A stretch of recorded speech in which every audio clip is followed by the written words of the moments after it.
जैसे आज हमारा वज़ीर तालीम वो बनता है जिसको तालीम का पता नहीं है, वज़ीर सेहत वो बनता है जिसको सेहत का पता ही नहीं है। यानी हम किसी भी फ़ील्ड के अंदर जब किसी को लाके डायरेक्टर को लाके खड़ा करते हैं या जो उसको वज़ीर को लाते हैं, उसको उस फ़ील्ड का पता ही नहीं है। और जब आपको उस फ़ील्ड का पता ही नहीं है तो आपकी वो फ़ील्ड प्रोग्रेस कभी नहीं कर सकती है। कि भई जो खुराक है वो मिलावट वाली मिलती है, तो खुराक में मिलावट करने वाले को पकड़ने से पहले फूड इंस्पेक्टर को भी पकड़ें कि उसके एरिया में खुराक में मिलावट कैसे हो रही है। अस्सलाम वालेकुम वरहमतुल्लाहि वबरकातुहू। नाज़रीन, मैं हूँ डॉक्टर हाफ़िज़ वहीदुल्लाह और आज की इस वीडियो के अंदर जो है हम गुफ्तगू करेंगे कि पाकिस्तान कैसे इन माशी मुश्किलात से बाहर निकल सकता है। आज पाकिस्तान जो है अपने 76 साला दौर के अंदर सबसे मुश्किल तरीन दौर के अंदर है। इस वक्त पाकिस्तान को माशी मुश्किलात का सामना है, पाकिस्तान को बदनवान लोगों का सामना है, पाकिस्तान के अंदर इस वक्त हर तरह से जो है इंस्टेबिलिटी है, पॉलिटिकल इंस्टेबिलिटी है और इकोनॉमिक इंस्टेबिलिटी है और पाकिस्तान जो है इस वक्त बहुत ही मुश्किल हालात से गुजर रहा है। पाकिस्तान को हम इस मुश्किल हालात से कैसे निकाल सकते हैं, तो किसी भी काम को करने के लिए जो है उसके लिए एक रोल मॉडल होता है कि जिसको देख के इंसान कोशिश कर सकता है। माज़ी करीब के अंदर 3 ऐसी कौमें जो कि जंग अज़ीम दोम के बाद तबाह हाल थी, तबाहशुदा थी, बिल्कुल जो है उनके हालात ऐसे थे कि अब दुनिया में इनका कोई मुकाम नहीं होगा। लेकिन जंग अज़ीम दोम के बाद जब वो एक तबाह हाल ममालिक में शामिल थे, तो इन तीनों कौमों ने या 3 ममालिक ने जो है अपने आप के अंदर मुस्बत तब्दीलियाँ लेके आए और कुछ मुश्तरका उन्होंने काविशें की जिसकी वजह से वो तीनों ममालिक जो है वो वापस अपने पाँव पर खड़े हो गए और आज वो तीनों ममालिक जो है माशी दुनिया के अंदर सबसे आगे नज़र आते हैं। नाज़रीन, मैं बात कर रहा था जर्मनी, चाइना और जापान की। ये 3 ममालिक जंग अज़ीम दोम के बाद जापान का तो आप सबको पता है, हिरोशिमा और नागासाकी के अंदर अमेरिका ने जब उनके ऊपर एटम बम गिराया तो वो बिल्कुल तबाह-हाल मुल्क में तब्दील हो चुके थे। चाइना और जर्मनी भी इस जंग के बाद जो है मुश्किल हालात से दो-चार थे। लेकिन इन तीनों ममालिक ने कोशिशें की और आज जो है वो एक अज़ीम लीडर के तौर पे माशी दुनिया के अंदर आगे हमें नज़र आते हैं। नाज़रीन किराम, पाकिस्तान जो है अगर चाइना, जापान और जर्मनी की जो है नक्शे कदम पर चले तो पाकिस्तान भी वापस जो है अपने पाँव पर खड़ा हो सकता है और दुनिया में कदर की निगाह से इसको देखा जा सकता है। अगर हम देखें जापान ने क्या किया, जापान ने अपने अंदर एक मुस्बत तब्दीली लेके आए। उन्होंने एक डेमोक्रेटिक जो है कॉन्स्टिट्यूशन पास किया और आज तक उस पर कारआमद है। उन्होंने जापान ने इनोवेशन, टेक्नोलॉजी, एजुकेशन के ऊपर इन्वेस्ट किया और आज जो है वो टेक्नोलॉजी के अंदर दुनिया में सबसे आगे नज़र आते हैं। अगर इस तरह चाइना की बात की जाए तो चाइना ने भी अपने अंदर जो है मुस्बत तब्दीलियाँ लेके आए। इंडस्ट्रियलाइजेशन, एजुकेशन और जो है वर्क एथिक्स के ऊपर उन्होंने काम किया। जर्मन ने इंडस्ट्रीज़ के ऊपर काम किया, हैवी इंडस्ट्रीज़ के लीडर आज जर्मनी को समझा जाता है। इन तमाम ममालिक ने उस वक़्त अपने आप को वापस पाँव पर खड़ा किया, जब लगता था कि ये दुनिया में दोबारा अज़ीम अक़वाम में शामिल नहीं हो सकेंगे। तबाह-हाली इतनी ज़्यादा थी कि उनका वापस पाँव पे खड़ा होना मुश्किल था, लेकिन उन्होंने कोशिश की और आज पाकिस्तान भी अगर कोशिश करता है, उम्मीद है कि पाकिस्तान भी जल्द अपने कदमों पर खड़ा हो जाएगा, क्योंकि पाकिस्तान इस वक़्त अपने 76 साला दौर में सबसे बुरे तरीन हालात से गुज़र रहा है। तो कुछ बुनियादी जो चीज़ें हैं, जिस तरह चाइना ने, जापान ने, जर्मनी ने की अपने तब्दीलियाँ लेके आई, तो पाकिस्तान जो है इसको भी जो है अपने अंदर मुस्बत तब्दीलियाँ लेके आनी पड़ेगी और ये एक फ़र्द के नहीं, पूरी कौम को अपना मज़ाज तब्दील करना होगा। क्योंकि जो जो अगर हम इन तमाम अक़वाम को देखें तो एक बुनियादी तौर पर उनके अंदर तब्दीली आई कि सबसे पहले उन्होंने बदनवानी को ख़त्म किया, ईमानदारी के साथ काम किया। अगर आज हम दूसरी अक़वाम की तरह लीड करना चाहते हैं तो हमें अपना एक कौमी प्लान बनाना होगा, एक कौमी मनसूबा बनाना होगा, जिसके ऊपर हर फ़र्द को एक सदर से लेके और एक अदना से पाकिस्तान के शहरी को उस पे अमल पैरा होना पड़ेगा। वरना पाकिस्तान का वापस पाँव पर खड़े होना नामुमकिन, मुश्किल ही नहीं बल्कि नामुमकिन तस्वर किया जा सकता है। तो सबसे पहले जो है पाकिस्तान के अंदर जो है ईमानदारी का फ़रोग़ करना होगा और जो करप्शन है उसका ख़ात्मा करना होगा। इस वक़्त पाकिस्तान के अंदर जो सबसे बड़ा मसला है, सबसे बड़ा मसला क्या है, वो करप्शन का, ये बदनवानी का है कि पाकिस्तान का जो वसाइल है, पाकिस्तान के जो जितनी भी असासे हैं, उनका गैर मुनसिफ़ाना जो है वो उसका इस्तेमाल किया जा रहा है। उसकी हर बंदा जो है हर लिहाज से करप्ट है, छोटी-छोटी चीज़ों में करप्शन हो रही है और पाकिस्तान के हर इदारे को अपने दायरा कार में रहते हुए काम करना होगा। अगर हम पाकिस्तान की अफ़वाज की बात करें तो अफ़वाज को पाकिस्तान को अंदरूनी और बैरूनी साज़िशों से बचाने के लिए अपनी सारी कोशिशें लगानी चाहिए और अगर हम अदालती निज़ाम को देखें तो उसको भी मुनसिफ़ाना होना चाहिए। اگر سیاسی نظام ہے تو اس کو بھی بہتر کرنا ہوگا۔ اب جو سیاسی نظام ہے اس وقت چونکہ نگران حکومت ہے، تو ہمیں چاہیے ہے کہ اگلی الیکشن سے پہلے جو ہے ہم اپنی سیاسی جو استحکام ہے اس کے لیے کیا کر سکتے ہیں۔ اور دوسرا، پاکستان کے اندر جتنی بھی پارٹیز ہیں نا، اب آپ کو انتہائی حیرانی ہوگی کہ اس وقت پاکستان میں تقریباً 350 کے قریب رجسٹرڈ پارٹیاں ہیں جو کہ الیکشن میں حصہ لے سکتی ہیں۔ اتنی پارٹیوں کی کیا ضرورت ہے؟ پاکستان کے اندر ایک نظام لائیں کہ جس کے اندر جو الیکشن ابھی ہونے والے ہیں اس سے پہلے یہ دیکھا جائے کہ یہ سیاسی پارٹی کتنی اس ملک کے لیے خیر خواہ ہے۔ اس کو کیسے دیکھ سکتے ہیں؟ اس کے جو ہے وہ جو سیاسی منشور ہے اس کو صرف منشور کا نہ دیکھا جائے، منشور سے پہلے دیکھیں اس پہ اس نے عمل کتنا کیا ہوا ہے۔ اس میں جو ہے ان کے رجسٹریشن کو مشروط کیا جائے، مطلب اس وقت جتنی بھی سیاسی پارٹی ہیں ان کے ساری پارٹیز کی جو رکنیت ہے اس کو ختم کیا جائے، اور ان کو وقت دیا جائے 2-4 مہینے کا، کہ یہ جو کہہ رہے ہیں کہ ہم پاکستان کے اندر یہ فلاں کام کریں گے، فلانا کام کریں گے، یہ کام کریں گے، ان کو کہیں کہ پریکٹیکلی کر کے دکھائیں ہمیں، تو پھر ان پارٹی کو دوبارہ رجسٹر کریں۔ اب پارٹی نے جو پھر آگے الیکشن کرنے ہیں، الیکشن پہ جو اتنی کمپین پہ اتنے خرچے آتے ہیں وہ سارے کے سارے خرچے جو قومی خزانے میں جمع کروائیں، اگر یہ لوگ جو ہیں اس کے اندر واقعی ایمانداری کے ساتھ ملک کے لیے کچھ کرنا چاہتے ہیں۔ تو سیاسی پارٹیز کے جتنے اجلاس ہیں بھائی نہ کریں، کوئی ضرورت نہیں ہے۔ اس وقت سوشل میڈیا کا دور ہے، آپ اپنی کمپینز کو میڈیا کے اوپر چلائیں، سوشل میڈیا پہ چلائیں، کوئی خرچہ نہیں آتا، فیس بک پہ لائیو آئیں، باقی جتنے سوشل سماجی ویب سائٹ، رابطے کی ویب سائٹ، ان کے اندر آ کے آپ اپنی کمپینز کو چلائیں، عوام کے سامنے اپنے پیغام کو رکھیں کہ آپ ملک کے لیے کیا کریں گے۔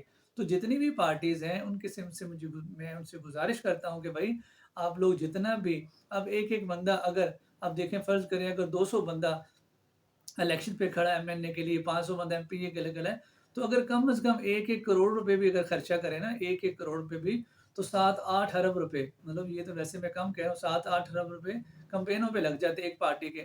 اگر 5-6 بڑی بڑی پارٹی ہیں تو 20-25 ارب روپے صرف الیکشن کے اوپر لگے، اور یہ میں وہ باتیں کر رہا ہوں کہ جو بہت کم ہے، ویسے تو یہ خربوں کے اندر جو خرچہ ہو جاتا ہے۔ تو بھائی آپ لوگوں نے جو پیسہ خرچ کرنا ہے، یہ جو خربوں روپے الیکشن کمپین پہ لگانے وہ پہلے ہی خزانے میں جمع کریں، تاکہ جو ہمارے اوپر جو قرضے ہیں ان کو اتارا جا سکے۔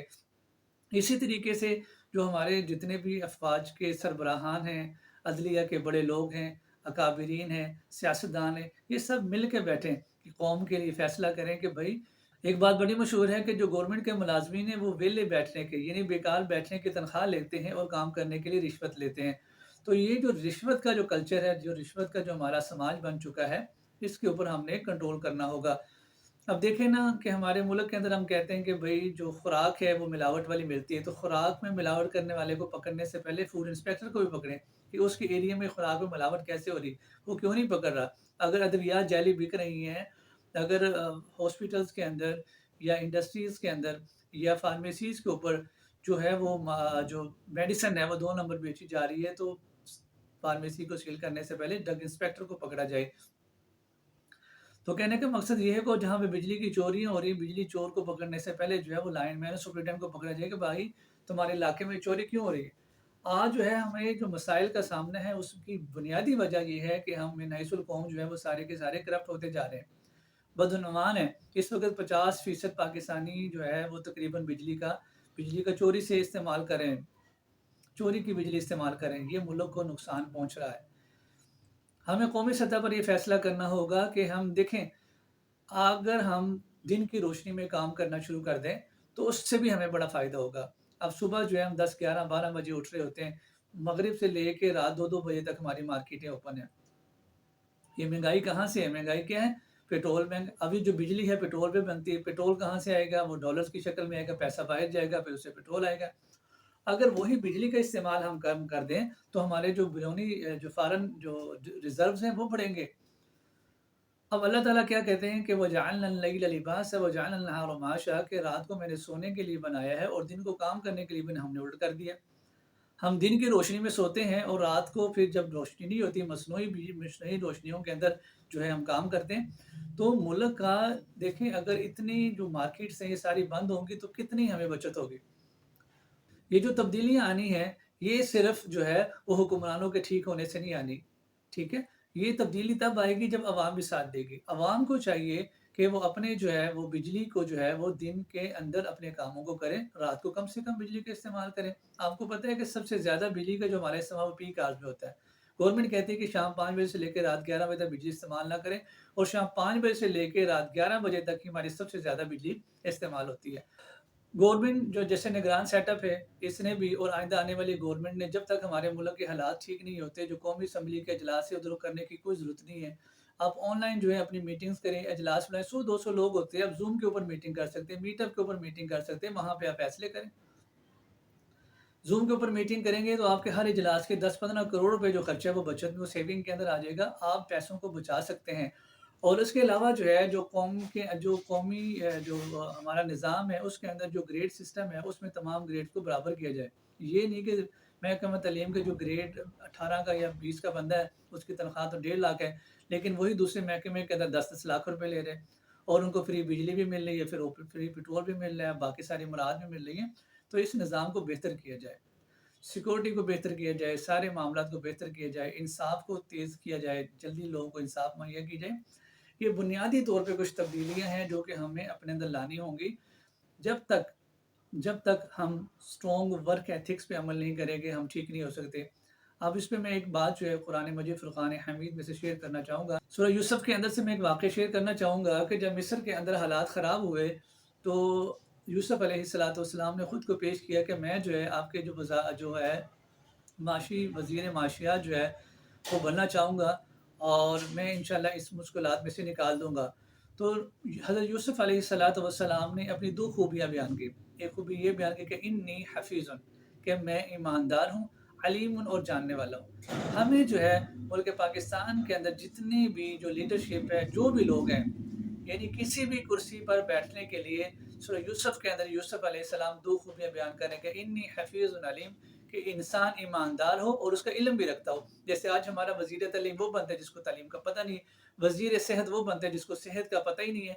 यानी हम किसी भी फ़ील्ड के अंदर जब किसी को लाके डायरेक्टर को लाके खड़ा करते हैं या जो उसको वज़ीर को लाते हैं, उसको उस फ़ील्ड का पता ही नहीं है। और जब आपको उस फ़ील्ड का पता ही नहीं है तो आपकी वो फ़ील्ड प्रोग्रेस कभी नहीं कर सकती है। मिसाल के तौर पर देख लें कि अभी इंडिया ने जो उनका जो स्पेस का निज़ाम है उन्होंने चंद्रयान 3 लॉन्च कर दिया। हमारा अभी आज तक बहुत 1965 के बाद स्टक है। वजह क्या है कि उधर जो लीडरशिप है, जो स्पेस को देख रही है वो स्पेस के माहिरीन है। यहाँ पे जो है वो स्पेस के माहिरीन इसको लीड नहीं करते। तो इसका मतलब ये हुआ कि जो भी लीडरशिप है, जो भी इदारा है, उस इदारे का सरबराह को एक तो ईमानदार होना चाहिए और दूसरा उस इदारे का इल्म भी होना चाहिए। और मुल्क की सतह के ऊपर जो नौजवान हैं, उनको जो गवर्नमेंट की नौकरी है उसके पीछे भगाने की बजाय जो है एंटरप्रेन्योरशिप की तरफ राग़िब करना चाहिए। ऑलरेडी जो है पिछले खान साहब की गवर्नमेंट ने भी काम किया, अभी जो रिसेंट पीडीएम की हुकूमत थी वो लोग भी काम कर रहे हैं। इस चीज़ को एप्रिशिएट करना चाहिए कि इन लोगों ने इस तरफ तवज्जो दिलाई है और इदारे भी कायम हैं। तो आवाम से भी ये इल्तमास है कि अपने अंदर तब्दीली लेके आएँ। हम ठीक होंगे तो ऊपर जो है ना वो हुक्मरान भी ठीक होंगे, क्योंकि अरबी का मक़ूला है कि अमालुकुम उम्मालुकुम, कि तुम्हारे जो अमाल हैं वही तुम्हारे बादशाह होते हैं या सरबराह होते हैं। तो अगर हम अपने मिजाज को ठीक करेंगे, हम अपने अंदर से करप्शन ठीक करेंगे, ये नहीं कि करप्शन ऊपर ठीक, करप्शन ऊपर से लेके नीचे तक हर तरफ करप्शन ही करप्शन है, हर बंदा करप्ट है। यानी जो वर्क एथिक्स है वो हमारे अंदर है ही नहीं। हमारी ड्यूटी जो है वो 8 घंटे, हम 6 घंटे काम करते हैं, या जो गवर्नमेंट के मुलाज़मीन के बारे में जैसे मशहूर है वो काम ही नहीं करते हैं। तो अगर हमारा ये मिजाज रहेगा तो ये कौम वापस कभी खड़ी नहीं हो सकती। तो कौमें जो है तबाहाली के बाद और नुकसानात के बाद, परेशानियों के बाद वापस तब खड़ी होती हैं जब पूरी कौम एक साथ फ़ैसला करती है कि हमने अपने मुल्क को वापस खड़ा करना है। तो नाज़रीन, ये कुछ बातें थी जो कि बिखरी हुई बातें मैंने की, लेकिन सारी बातों का लुब-ए-लबाब यही है कि अगर हम पाकिस्तान को दोबारा वापस अपने पाँव पर खड़ा करना चाहते हैं, इसको तरक्की याफ़्ता कौम में शामिल करना चाहते हैं, तो हमें जो है एजुकेशन के अंदर इन्वेस्ट करना होगा, हमें सेहत के ऊपर इन्वेस्ट करना होगा, हमें गुर्बत को ख़त्म करना होगा, हमें स्ट्रॉन्ग वर्क एथिक्स पे काम करना होगा, हर इदारे को अपने दायरा कार में रहते हुए काम करना होगा, और एक वेलफेयर स्टेट बनाने के लिए जितने भी इदारे हैं उन सब को मिल के काम करना होगा। पाकिस्तान के एक-एक फ़र्द को अपने अंदर तब्दीली लाना होगी, करप्शन को छोड़ना होगा, झूठ को छोड़ना होगा और अपनी ज़िम्मेदारियों का एहसास करना होगा। अस्सलामु अलैकुम व रहमतुल्लाहि व बरकातहू।